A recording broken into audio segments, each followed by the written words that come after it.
murder of 17-year-old Ellen Tumney of Parma. I'm Bill Yunkin. I'll have that story up next.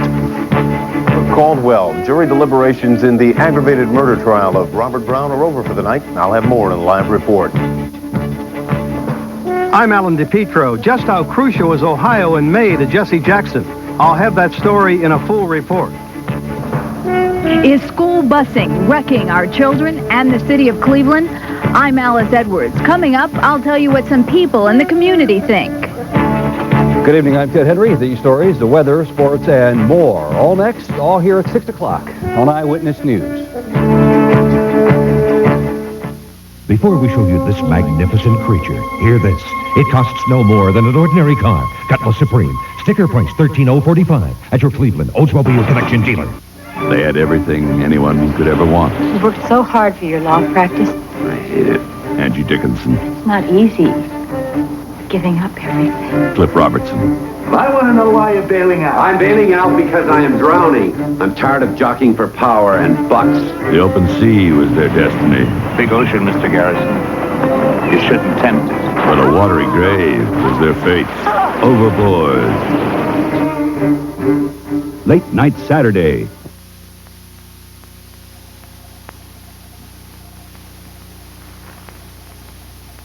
First in Ohio, TV5. Live from Ohio's news channel, this is TV5 Eyewitness News with Ted Henry, meteorologist Tom Tasselmeyer, sports director Nev Chandler, and the Eyewitness News team. Good evening. Tonight we have new information to add to a story we first broke here last night. It involves 20-year-old Gregory Craniac, who now faces charges in the murder of 17-year-old Ellen Tumney of Parma. Police now tell us Ellen and Craniac were friends, but as Bill Yunkin tells us tonight, they and her family still want to know why they ended up together on the night she died.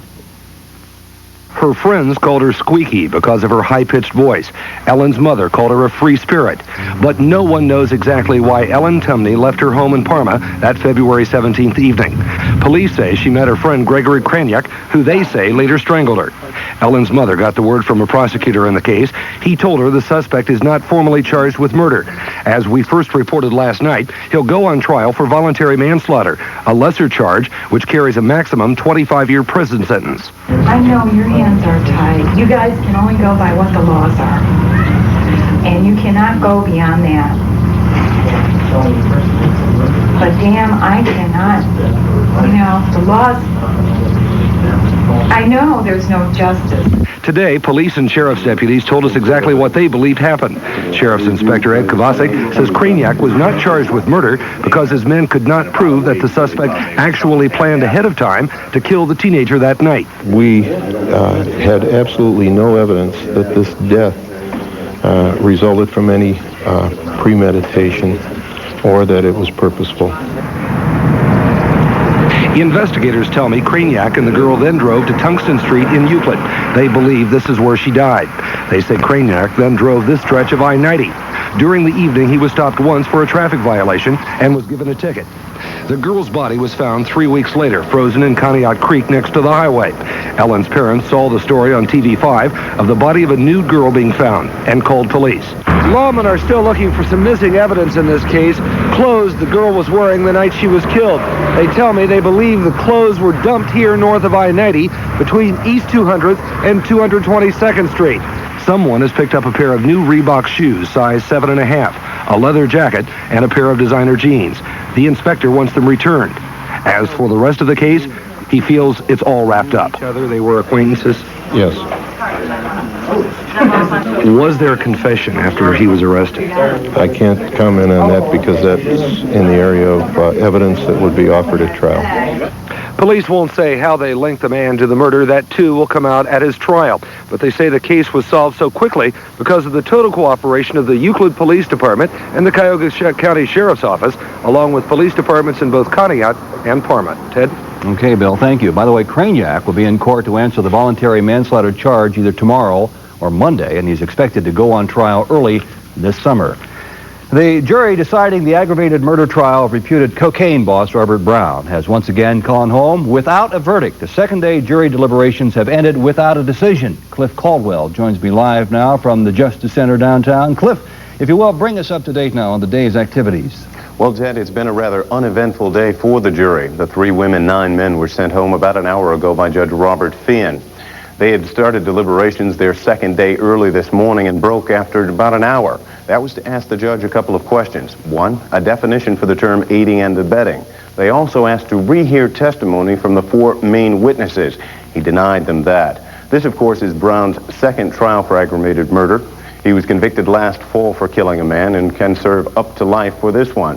He has another one that will begin later this month. And ironically, while the testimony has centered around his drug dealing activities, his attorney tells me today that other than a minor league conviction several years ago, Brown has never been convicted of selling drugs. Reporting live from the Justice Center, I'm Cliff Caldwell, Eyewitness News. And of course, we will be back at the courthouse again to wait for the verdict again come tomorrow. 2 Cleveland men are part of a huge international drug roundup tonight that has put more than 200 drug suspects behind bars around the world.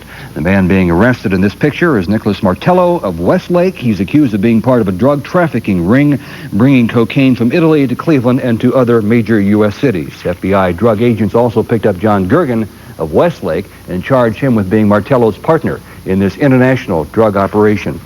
Well, if you're waiting for somebody to get home from work on the rapid transit line tonight, they may be just a tad late. The RTA is scrambling to get people where they are going because of this derailment on the west side here at 160th and Puritas. 5 refrigerator cars jumped the tracks and caught fire around 2:30 this afternoon. Nobody on the freight train was hurt, mind you, but one firefighter hurt his back trying to put out the fire. He's getting some treatment and should be going home from the hospital later on this evening. Interstate 90 is still closed tonight east of Cleveland. It has been closed all day, and this is the problem. An accident involving 2 tractor-trailer rigs early this morning near Ashtabula. One of the trucks was carrying a chemical called ammonium persulfate that spilled out onto the highway. The chemical is dangerous only if you inhale the dust from it. Fortunately, no one had to be evacuated from the area. 3 people were hurt in the accident, and they were treated at area hospitals and eventually released. This part of I-90, by the way, has been closed for more than 16 hours for an 8-mile stretch from Brewman Road to State Route 528. And in Youngstown, another lumberyard destroyed by fire, the second this week. A security guard checked this warehouse just 10 minutes before the fire started, and everything was fine. The state fire marshal has been called in to help find out how this started. The damage could be worth more than $2 million. Well, Ohio's very big primary election in early May continues to loom large and very, very important should the 2 top Democratic presidential candidates continue their neck-and-neck race. Alan DePietro assesses the situation 33 days before Ohio's election day. The Reverend Jesse Jackson. Just how important will the May Ohio primary be for him? As of today, Jackson has 639 delegate votes, followed by Massachusetts Governor Michael Dukakis with 637. A candidate needs nearly 2,100 votes to win the Democratic presidential nomination. This morning, the Northeast Ohio Jackson campaign people met to map out a voter registration drive. Cleveland Council President Forbes was asked if Ohio would be a turning point for Jackson. 25% in Ohio is a turning point for Ohio. So I'm not saying we're going to carry the state, but I do know we're going to do very well here. But before Jackson can get to Ohio, he'll have to battle for Wisconsin's 81 votes, New York's 255, and 178 convention votes from Pennsylvania.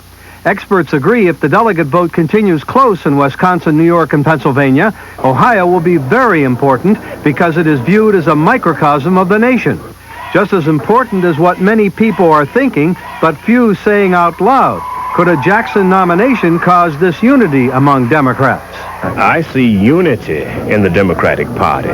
He is bringing into the Democratic Party more new voters than any other candidate. Whatever, Democrats don't want a repeat of 1972 or 1980 or even 1984, where their candidates were buried in an electoral landslide. Alan DePietro, Eyewitness News.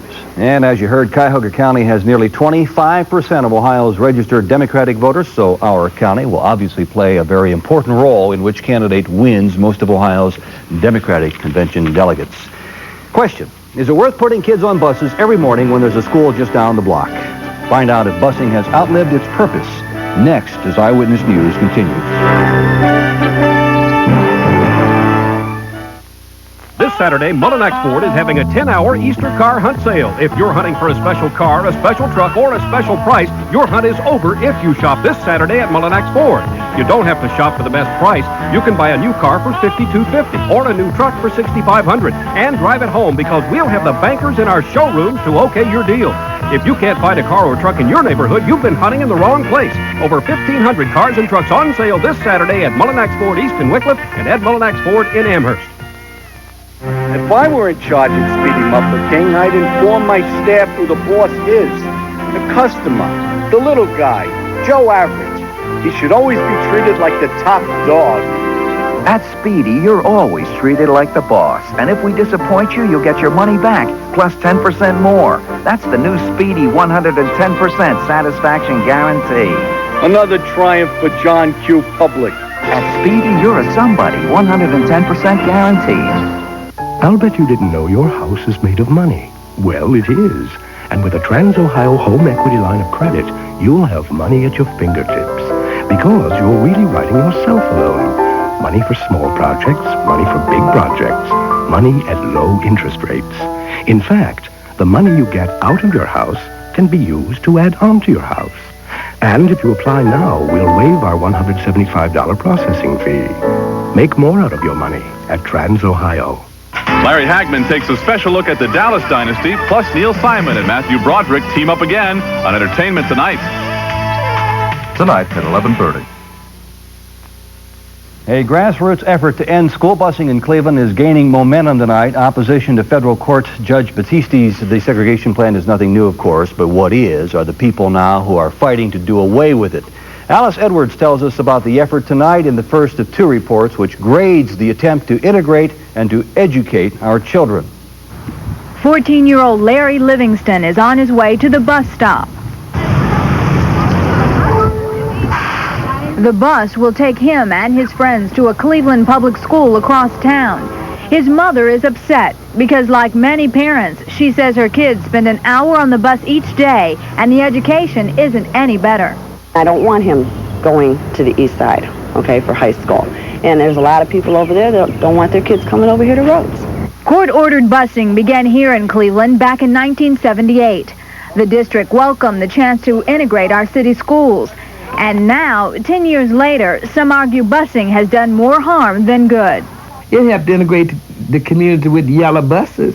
I mean, yellow buses with the green buses and the black buses and the white buses we got doing everything else around here. It has added a lot of color. The only thing that busing has helped is the person who has the contract. These are newly gathered petitions. The pages are filled with more than 10,000 signatures of Clevelanders who want the school board to dismantle the desegregation plan. Joyce Hawes, local president of the National Association for Neighborhood Schools, tells me this revitalized effort now is made up of both blacks and whites. There was a time when anybody who was opposed to forced busing was perceived as being racist. And now that the black community across the nation has begun to realize that what they call desegregation has not worked, and are also calling for an end to forced busing, I think we stand a much better chance. Yet City Councilman Jeffrey Johnson believes ending desegregation would be an awful mistake. I went through the system when we did have the fights, we did have the violence, we had people dropping out, and we had an inferior education on the east side of Cleveland. But people forget that. And the school district says people can't forget the millions of state dollars busing brings in, and it buys more than gasoline, too. Tomorrow on Eyewitness News at 6, we'll tell you what it's used for and let you decide whether busing is still worth the money. Alice, everybody always wants to know when this subject is brought up in conversation. How much money, in fact, are we talking about here? From the state, about $28 million, but that's not all used for transportation, and we'll tell you about it tomorrow. Looking forward to part 2. Thanks, Alice. For the past 3 weeks now, a class of students at Harvey High School in Painesville has been working extra hard, and this is what's kept them so very busy.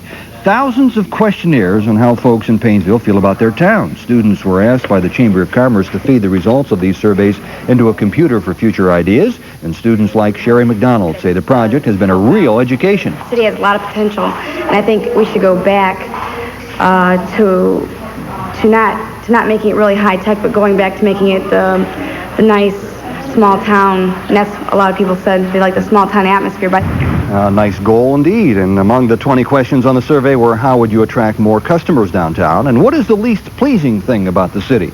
And the students found parking to be the biggest complaint in Painesville. The stock market advanced slightly today. The Dow Jones Industrial Average rose just 9 points to end the session at 1988.06. Other major averages closed up today. Volume on the big board was light as 139 million shares were traded. Advancing issues led declining issues by a 4-3 margin, and the average price of a share of common stock rose 8 cents. And since the stock market will be closed tomorrow because of Good Friday, we are doing the weekend review today. Wall Street started the week out with 2 days of gains, followed by a one-day loss, and finished the week with today's gain. The Dow closed 9 points above last Friday's close.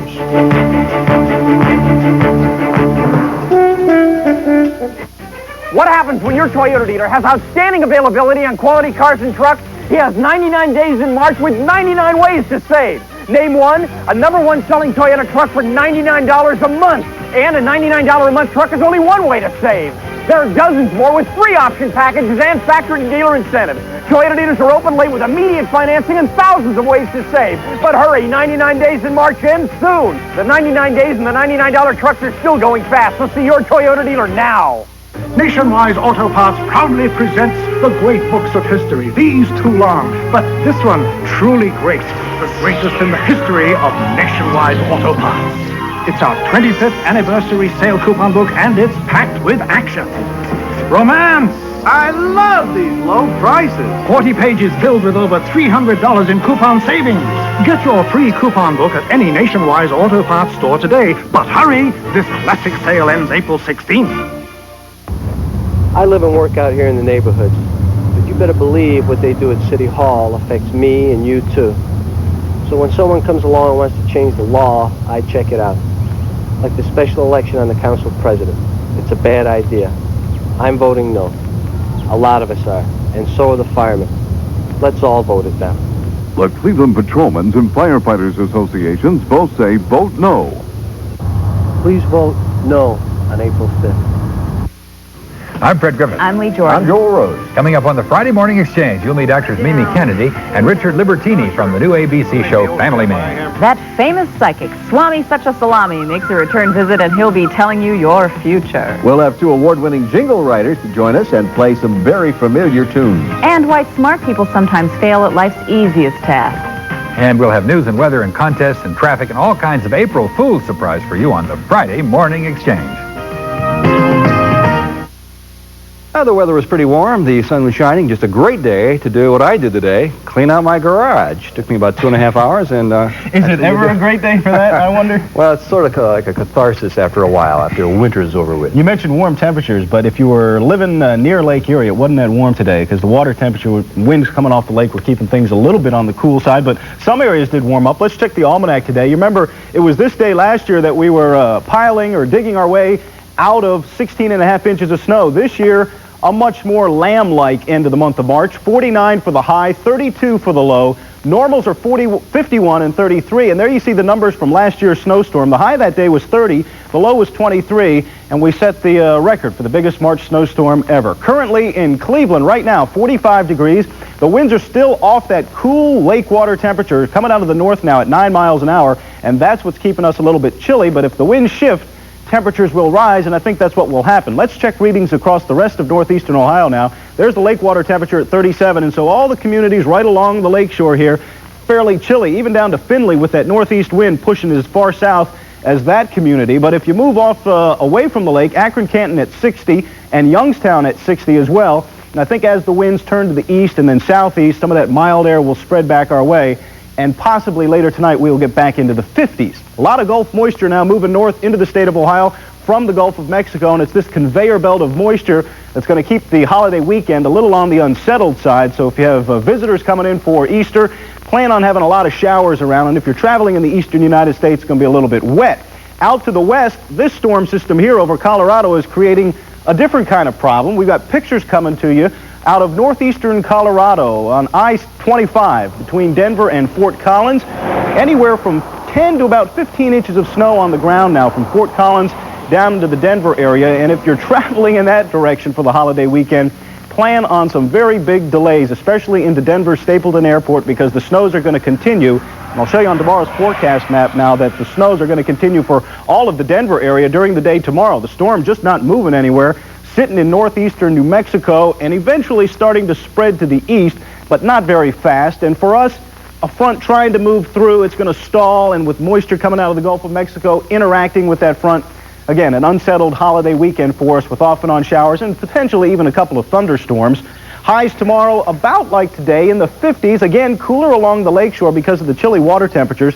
80s over much of Florida, and this pocket of cold air just sitting around the Denver area. These folks are going to remember this Easter weekend for a long time. Here in northeastern Ohio, the forecast doesn't look too bad. A cloudy sky, a few scattered showers after midnight, and temperatures should start to rise a little bit as the winds shift. We should be close to 50 late tonight. Tomorrow, a cloudy day, still on the cool side. Some spotty showers, especially to the south of Cleveland, around Akron and down toward Columbus. High temperatures in the mid-50s. Tomorrow night, still cloudy, off and on scattered showers. Temperatures from 45 to about 50, that should be. And on Saturday, more scattered showers in the area. High temperatures closer to 60, though, a little bit warmer. And for Easter Sunday, although there's a chance for a thunderstorm, I think we'll see a little bit of sunshine and pretty mild temperatures. And then it cools off just a little bit for Easter Monday at 58 and some sunshine back in here on Tuesday. Let's thank goodness this time the March snowstorm is about 1,500 miles west. Keep that snow in Colorado. That's depressing this time of the year. And they've got it this year. Thanks, Tom. Okay. Rumblings tonight in the NFL free agent market. Another big one could be jumping ship, and the Browns have a new gentle giant. And we'll meet him next as Eyewitness News continues. The Jeep sales event of the year is on now at your Jeep Eagle dealer. Save up to $2,050 on a select Jeep Comanche loaded up with an option discount package. Or you can save up to $1,800 on a select Jeep Cherokee. Plus get $750 cash back on Jeep Wagoneer, $1,000 on Grand Wagoneer. Also hurry in and check out the exciting new Eagle Premier. See America's winners now at your Jeep Eagle dealer. See your superstar Jeep Eagle dealers, where you can expect the best. Guys, you're not going to believe this. Did you hear Mike was named a GTE Academic All-American? Everything comes easy to that guy. I'll bet he doesn't even have to study to get good grades. And he spends half his time at the pizza place. The GTE Academic All-America team was created to honor outstanding student athletes like Mike, because we know not everyone gives them the recognition they deserve. If you're a senior, don't make a move without the Ameritech Pages Plus. Seen us travel? Look for the senior savings symbol and save. Get me out of here. Ameritech Pages Plus, the original Ohio Bell Yellow Pages. To find community information, zip codes, and maps, go to your local Ameritech Pages Plus. According to the map, we should be able to see the library from here. The Info Pages section, only in the Ameritech Pages Plus, the original Ohio Bell Yellow Pages. A guaranteed laugh a minute, joke a minute on the next Oprah Winfrey Show. Tomorrow at 4. Now, are we talking about big rumblings or huge rumblings in football? They're getting a little bit bigger, Ted, about 5 on the Richter scale right now. And I think Pandora's box has been opened. How far, we'll know in the next few weeks. Well, when the Redskins signed free agent linebacker Wilbur Marshall last week, they may have opened the floodgates. Free agent linebacker Andre Tippett, the Patriots All-Pro veteran, may be the next to realize lavish riches. The 49ers are expected to offer Tippett a 5- or 6-year deal worth between $5 and $7 million. If the Patriots don't match the 49ers offer, they would be compensated with first-round draft picks this year and next. Coming from the 49ers, those would be low picks in the first round, so free agent movement in football, well, it's starting to happen.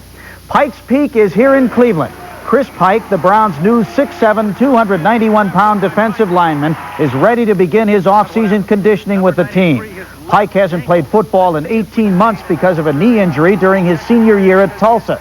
Doug Deacon asked him if the layoff has eroded his skill. And on the option play, David. Oh, no, I don't feel like it hurt me at all. I think it's better that I did sit out a year. It gave my knee a chance to just recover from that injury I had last year. Pike prefers to play on the inside at defensive tackle. When you're 6'7" and 290 pounds, you can probably play anywhere you want. It's being widely reported in Los Angeles that Jim Valvano will be the new basketball coach at UCLA. The Bruins are trying to lure Valvano away from NC State with a 5-year, $2.5 million offer. Well, it was the Big East against the Big Ten for the NIT championship last night, and the Connecticut Huskies were able to gamble. UConn's Phil Gamble was too much for Ohio State with 25 points, including 5 3-point bombs, and the Huskies were 5-point winners, claiming their first ever NIT crown. Outside the Big East, Connecticut went 14-1 this season. I know the Big East very well. I think it's a great conference, and it's probably as good a basketball conference as there is, but I think the Big Ten this year with 4 teams in the top 20 during the regular season was certainly a strong conference also. Williams has 4 of his 5 starters coming back next year, so the Buckeyes should make some progress. Things are looking up for the Cavaliers. Larry Nance has perfected a reverse alley-oop, and the team appears to be back in sync after back-to-back wins over the Knicks and Bullets. And things even seem brighter for Ron Harper last night with 18 points and a couple of key buckets down the stretch in the fourth quarter. Washington has seen enough of the Cavs this season. They're 0-5 versus Cleveland. Well, a couple of spear carriers for the Dallas Sidekicks beat the Force last night. Stuart Lee probably fainted when he tied the game in the third quarter. It was his first goal since November 7th. And the game winner was provided by Bruno Ferretti off a rebound. Ferretti, not exactly a tattoo, has 3 goals on the season. Dallas had not won at the Coliseum in over 2 years. And now with only 5 games remaining in the regular season, the Force is going to have to scramble for home field advantage in the playoffs. In Tucson this afternoon, it looks like Doug Jones wrapped up the final pitching spot on the Indians staff with a couple of scoreless relief innings. Charlie Scott pitched 3 innings. The rookie gave up 2 runs. Ron Washington is probably going to be the Indians' utility man. He went 4 for 5 today. Mel Hall won the game with a 2-run 8th-inning triple. Tribe breaks camp tomorrow in Tucson. That's the last exhibition game in Tucson. They have 2 in Nashville, and then it's on to Texas for the opener. Way to go, Indians. Okay. Keep it up, keep it up. Let's hope so. Here's a true sign of spring. We're going to take you to the zoo for a peek at the newest arrivals there as Eyewitness News continues.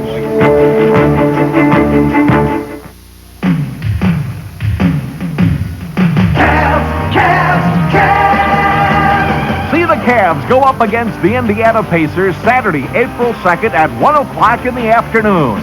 Order your tickets now and get the weekend off the ground with the Cavs. Tickets are available at the Coliseum, all Ticketron outlets, and through Teletron. Don't miss it. Yeah, you'll feel it when you're there. It's excitement in the air. Cavs! See the excitement of the air. This Saturday, Mullinax Ford is having a 10-hour Easter car hunt sale. If you're hunting for a special car, a special truck, or a special price, your hunt is over if you shop this Saturday at Mullinax Ford. You don't have to shop for the best price. You can buy a new car for $5,250 or a new truck for $6,500 and drive it home because we'll have the bankers in our showrooms to okay your deal. If you can't find a car or truck in your neighborhood, you've been hunting in the wrong place. Over 1,500 cars and trucks on sale this Saturday at Mullinax Ford East in Wickliffe and Ed Mullinax Ford in Amherst. Easter is almost here, and Burlington Coat Factory is ready with a fabulous sale on children's clothes, like pretty spring dresses, lots of styles, 1/3 to 1/2 off Burlington's original low prices. Easter is almost here, and Burlington has the clothes boys need too, like this top-quality American-made suit, on sale at a remarkably low price, just $34.75. Easter is almost here. The time to get to Burlington Coat Factory is now. It all started with the telephone, but the phone was just the beginning, because at Ohio Bell, our technology is helping people transmit video, graphics, and data in ways you may not have dreamed possible. After all, we're not just in the phone business, we're in the communications business. Hello? Hey, this is R&D. Did you get the message? I think so. Ohio Bell, helping you communicate. And Wilma Smith joins me now to let us know what you'll be seeing later tonight on Eyewitness News at 11 o'clock. Well, if you have a heart attack, the last thing you probably think of doing is taking an aspirin.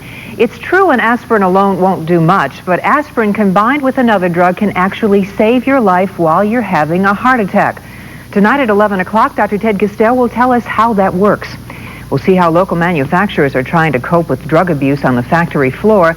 And then we'll tell you why Amish firemen can't rush to the scene of a burning building anymore unless they shave off their beards. We'll explain that at 11 o'clock. I'll be waiting for that explanation. See you later tonight. Okay, do you ever wonder what goes on during the long, cold winter months at the Metro Park Zoo? We can't say for certain, mind you, but for one reason or another, Rich White found there's a few new arrivals roaming around there. Holding on for dear life, and that's what this 18-day-old white-handed gibbon ape is doing, and I'm not kidding. Watch this little guy hang on as Mama swings away. We almost got to meet Phoebe, a black howler monkey, but she ran away grumbling something about her agent. The zoo family also has a speedy new gazelle, and get this, it's only 1 day old. It's hard to believe that little guy's only 1 day old by the way he moves. But the gazelle is a favorite food of the lion, so they have to be fast right from the start. Here's a new guanaco. She just arrived last month. In case you didn't know, they're in the camel family, and they're obviously not camera shy. There's more to come this year. Zoo curator Don Kinzer tells me we'll see a new zebra this summer. And what does a new zebra look like? Well, they look like a carbon copy of Mama and Daddy. Of course, just a small horse-type animal that is about 3 feet at the shoulders. Complete with stripes. Complete with stripes. We don't want to forget the Rhesus monkeys. On a day like today, this little one is happy just to hang his head in the tree. And here's a treat for the kids. These are African pygmy goats, by far the cutest addition to the zoo's children's farm. Rich White, Eyewitness News. Oh, if you'd like to see the pygmy goats and everything else, the Children's Farm opens this Friday morning at 10 o'clock. Of course, the Metro Park Zoo is open every day except Christmas and New Year's Day. So go out there and see it because it's really quite a show, especially the pygmy goats this Friday. That's the news till now. Thanks for joining us. Have a nice evening, and we'll see you again later tonight with more Eyewitness News. Until then, from all of us, we'll see you at 11.